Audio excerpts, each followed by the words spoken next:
Hello there, world of tankers. I am Blitz, and today we are going over actually a non-premium tank, which is pretty rare for this channel. I wanted to make this video just because I really like this tank and I wanted more people to try it out. So this is the Doom Turtle, or the T95, and it is pretty much a super heavy tank destroyer.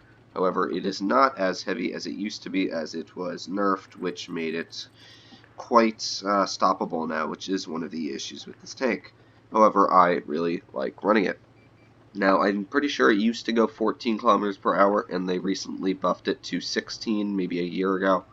But doing that buff, they nerfed the lower plate on this tank that was about 300, 350 thick to 300. I mean, 250 thick, not 300. So the issue with that is now pretty much any tier 10 can actually just load heat and penetrate right through it, which is kind of a pain. And I really hope that Wargaming does end up buffing this tank again, because it's really not good enough in certain maps. Now, I'll start off with the good things on this tank. This tank has the same gun as an E3, but it actually has a quicker reload, which is very nice. This thing outputs a very good bit of damage per minute. And this tank has a very quick traverse speed, as you will see in a bit, so that is also very good. However, the downfall is the armor on the sides is very weak, the armor on the rear is even weaker, and this tank goes 16 kilometers per hour, which is not what you would call adequate for a game. Now, the biggest issue for me in this vehicle is actually running it. You have teams that are so bad that they'll die before you can actually get into the battle and help them, and that is one of the issues. And I'm having trouble understanding how to angle this tank, because if you didn't know, the sides are actually pennable from the front of this vehicle. That is one tip to take it out. I'll show you a little clip of the armor. But you can see the front of this tank, and the upper plate is about 305 to 400 thick. You're not really ever going to pen that with much. The lower plate's about 254 thick, 255 thick. So it is still pretty thick. You're never going to get through that gun mantlet. The tracks are also super thick. Now you can see the cupolas are pennable, 185, 200, so you can pen that.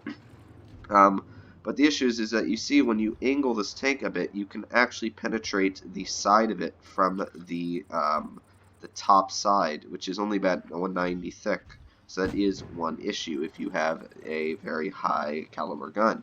Also, you can see that when I'm angling it like that, you can actually penetrate through the tracks into the tank. So what I have recently learned is that running this vehicle, you actually want to run it dead on your enemies.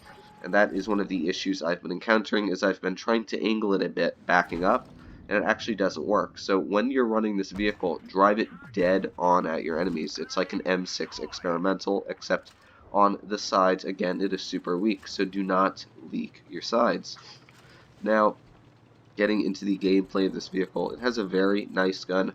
However, for some reason, American tanks like to have this weird thing, which is their accuracy sometimes goes a bit funky. It'll dip into tanks' tracks or just completely miss, even though this tank's dispersion is the exact same as a Kampfpanzer 70. So I really don't understand that at all, but overall, the dispersion is very nice at .344. And you have a 13.5 second reload, which is quicker than the E4's 13.9, which is quite amazing, judging this is only a tier 9, and you can actually fight tier 8s. However, when you do get into a match against a bunch of mediums, you really need to pre-plan where you're going to go.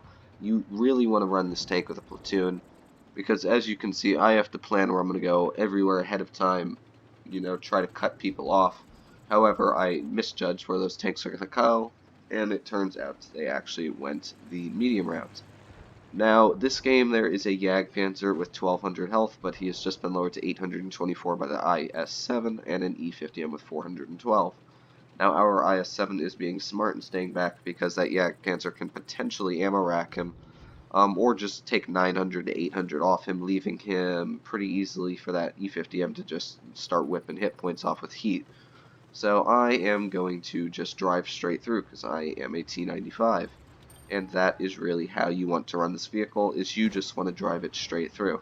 Now the issue is when you run this vehicle too close and personal, its cupolas are very easy to penetrate. However, the nice thing about this tank is that it actually has a very nice damage per minute. So that does even out. Now you can see this E50M tries to angle, boom, shoot an APCR right through his turret, doesn't even have a chance. And now there is just a Jagdpanzer. Now this is the part about American accuracy I'm talking about. Sit still, wait, fire, hits the dirt. Now, a lot of my shells have been doing that, missing broadside of vehicles, dipping into the tracks, really not doing much. So if you are frustrated with vehicles like that, it actually is a thing that I feel is just a thing that Wargaming has on American tanks for some reason. Now, you can see we pretty much ruined this Jagdpanzer, and again, he bounces a heat round right on the front of this tank, and that just shows you how much armor this vehicle has. And we've managed to pull out 3,359 damage and 3,310 blocked. And that was a very nice game. It was very good, and actually we pulled out 4K. Take that back. This was a very nice game, though. With premium, we would have gone about 20,000 positive, so you actually would gain credits with this. And overall, this is just a very good tank. But I'll get stuck into that second replay and start talking more about tactics and really how good this vehicle is. Now, normally Vineyards is a very poor map for this tank, but I am going to use this to my advantage in this vehicle. We are in a Tier 8 matchup, which the T95 really just dominates, and Tier 8s cannot really penetrate this vehicle anywhere. So that is one good thing. And a little hint is when people are trying to shoot at your lower plate with heat, actually angle your gun lower, or if they're shooting at your cupola, aim your gun over your cupola. That is a hint that actually does help a bit. But ignoring that, I am going to be pushing right up the TD hill. Just try and get a solid position. This tank actually works very well as a tank destroyer. You can support your team, and if your team does actually fall apart, the nice thing is that you are able to hold the enemy off once your team is starting to fall apart with your armor. And at very far distances, it is much harder to penetrate this tank as you would think it would be than close distances. But again, you can see this 6 km/h grueling speed is just really, really a pain. If you don't like slow vehicles, don't get this tank, really. But it is a very strong tank, and one thing that people really don't know about it is how quick this vehicle can turn. I'm not sure, but I think it can turn about 30 to 45 degrees a second, which is very quick. And you can see we've already bounced an ISU-152, and there's 2 more shells after that. We've already managed to block 1,560 damage. And you can see that when you run that 30% track repair speed upgrade, your tracks get repaired very quick. Now here is that accuracy I'm talking about. You see that flush side of a Jagdpanzer, it bounces right off. That doesn't even make sense, to be honest. Even if there was a auto ricochet rule with the AP round, it is 3 times thicker than that tank's side armor, so it still should have penetrated by the 3 caliber rule. So I don't understand why this gun is having so much trouble penning its targets. And I've had a lot of shells that are like that. They'll go into the enemy's tracks and they will just get destroyed in the tracks and nothing will actually happen. But let's hope that it doesn't happen this game. And as VK does not understand how weak his sides are, as he just tries to angle it just a bit, this vehicle can easily penetrate through those APCR rounds. Now you can see there's that mod 1 sitting right in the open. I'm going to wait. I'm going to move a little bit up. Aim in, aim in, aim in. Easy shell. I don't even know where the shell goes. Right into the top of that road. Again, I don't even know why that shell did that. You saw how easily that was aimed in, and it misses. And I really don't understand why it does that. It doesn't make sense. I really can't think of a reason why the shells would do that in this vehicle. It has very good accuracy, the same as a Kampfpanzer, as I said, and the Kampfpanzer really doesn't miss, so it doesn't make sense. But we did finally finish off that Jagdpanzer, and people are getting sick and tired of my vehicle. They're actually resorting to shooting high explosive now, trying to take it out. That is how good this tank is in a Tier 8 match. I think that was the ISU that hit me with an HE over there, but we are still going to pull it off. Now, time for some revenge on this mod 1. We are going to slam a shell, boom, right into the side of him for 700. We've now hit 2,700 damage done and 3,560 blocked. You can see this tank has just amazing armor against really any tier.